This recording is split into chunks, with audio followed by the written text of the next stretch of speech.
নদিয়ার শান্তিপুরের নৃসিংহপুর বড়ডাঙ্গাপাড়ায় শুক্রবার সকাল থেকেই তীব্র উত্তেজনা। ব্রিজ তৈরির জমি অধিগ্রহণে প্রাপ্য টাকা না মেলায় ক্ষোভে ফেটে পড়লেন এলাকাবাসী। মাটি পরীক্ষার কাজ চলাকালীনই কাজ বন্ধ রেখে রাস্তায় নামেন গ্রামবাসী।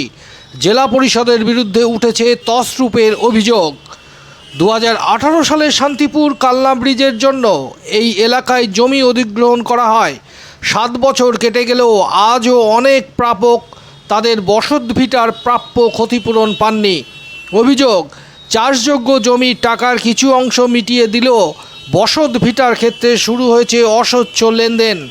এলাকাবাসীর দাবি, আমাদের জমি গেছে কিন্তু হাতে কিছুই পাইনি, কাদের কাছে গেলে সেই টাকা পাবো, আর এই টাকাই বা কাদের কাছে গেল, প্রশ্ন তুলেছেন এলাকাবাসী।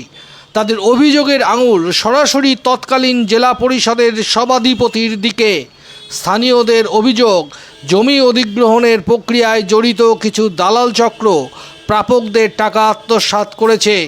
প্রশাসন সেই দালাল চক্রের বিরুদ্ধে কোনো পদক্ষেপ না নেওয়ায় ক্ষোভ আরও তীব্র হয়েছে। এদিন প্রতিবাদী এলাকাবাসীরা স্পষ্ট জানিয়ে দিয়েছেন, যতদিন না পর্যন্ত জমির প্রাপ্য টাকা হাতে পাচ্ছেন ততদিন এই প্রকল্পের কাজ একেবারেই চলবে না।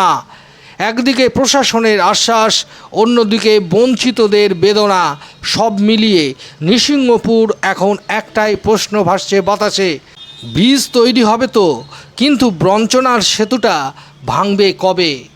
ব্যুরো রিপোর্ট, বাংলার প্রতিনিধি। তার সচিবকে লেখা।